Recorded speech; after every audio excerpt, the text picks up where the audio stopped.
Hello, my name is Kathy Wishnu. I have over 30 plus years in the quality profession, with most of those years spent as a P&L owner in businesses having a combined revenue of over 300 million. Whether your organization is deciding to pursue ISO certification, transitioning to, or is already ISO 9001-2015 certified, I believe you'll find this brief overview on the new 2015 revision helpful, and more specifically, why I believe executives and top management should rally around it. Let's start with some background. This standard eliminates the tendency for dual business and quality paths. There's one stream for reality and there's one stream for the auditors. I want one integrated business and quality system. Anything short of this is muda, waste. The quality system is the business system, and with this update, there's a context to the organization clause, which means that the requirements are to be tailored to meet the needs of the business. For example, do you build paper clips or nuclear reactors? There's no one-size-fits-all level of requirements. Not only are you to be focused on your immediate customers, but what are your suppliers, investors, and regulators up to? The benefits? There's increased effectiveness and efficiency of the business/quality system.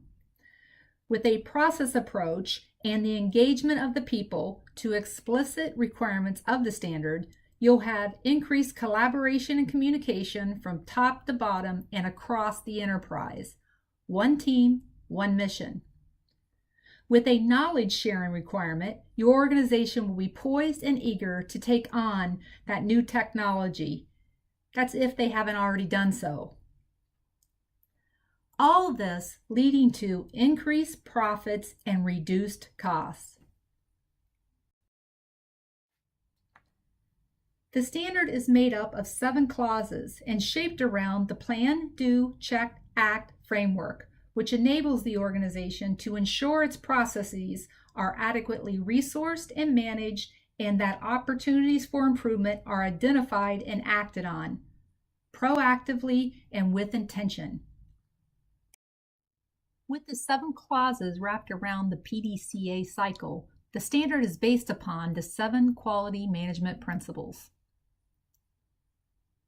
Number 1, customer focus. Number 2, leadership. Number 3, engagement of the people. Number 4, the process approach. Number 5, improvement. Number 6, evidence-based decision making. And finally, number 7, relationship management. Let's take a closer look at how these 7 principles apply to the standard. Number 1, customer focus. Aptly placed, the primary focus of any quality systems is to meet customer requirements. Understanding and maintaining a close relationship with all interested parties, including customers, is key to sustain success. In new product development, I want my team working side by side our end users in their application or environment, identifying the problem to be solved. This is fully displaying the value of our organization. By focusing on the needs, wants, and problem to be solved, your organization's reputation is enhanced, your customer base expanded, and the loyalty with your existing customers increased.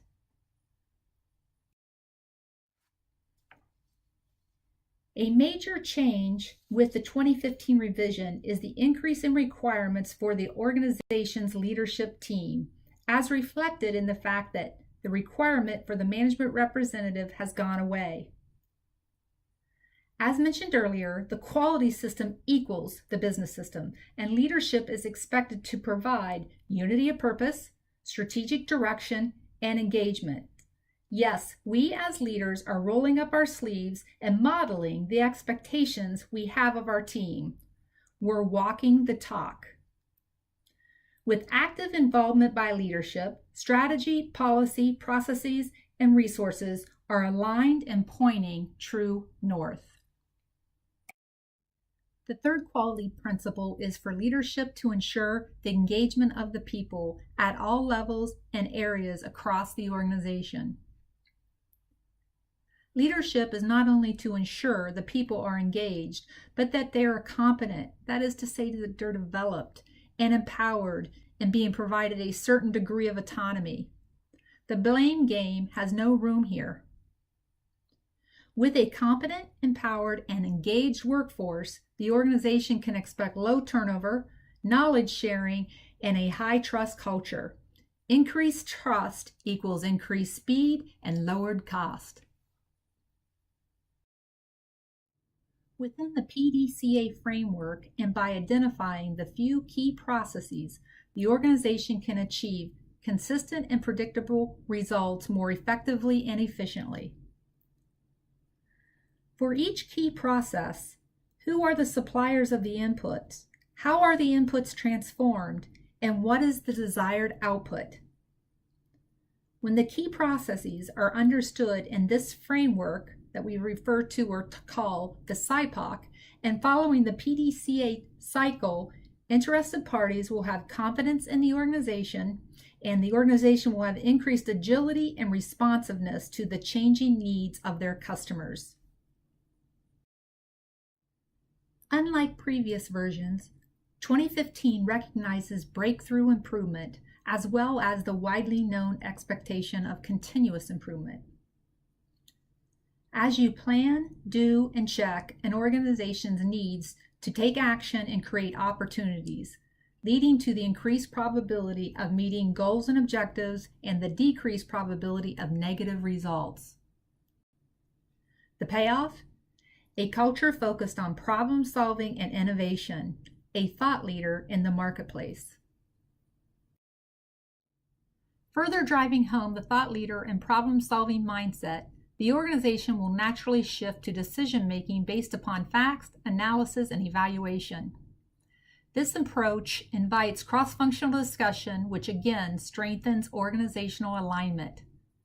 I've seen organizations become very dependent on one or two graybeards for all their decision making, and when that option is no longer available, the organization experiences a very painful leadership vacuum.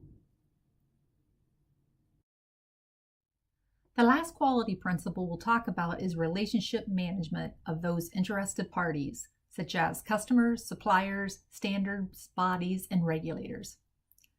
By being intentional in maintaining your relationship with your partner community, the organization can anticipate and act on changes they may have only been privy to in the past through RFQs, etc. Value creation, increased organization and strategic agility, and market leadership are just a few of the possible benefits of being engaged with your interested parties. To sum up, 2015 requires greater leadership engagement, enables, by determining the organizational context, a more effective implementation of the business management system. It introduces the concept of organizational knowledge to ensure the organization acquires and maintains the necessary information to run the business. You'll be reducing the probability of being held hostage by those graybeards or native intelligence.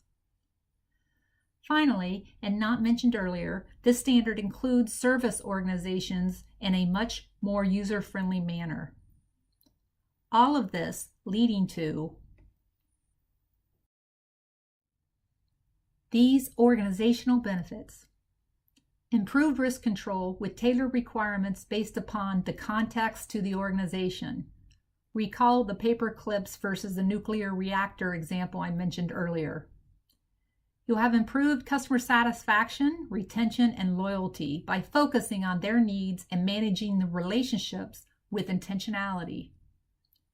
You have an improved image, reputation, and industry credibility with each value creation, thought leadership, and problem-solving touch. All of this resulting in what we are all striving for: increased profits and decreased costs. If you have any questions or would like to learn more, you can reach me at the contact information shown here. Thank you for your time and good luck.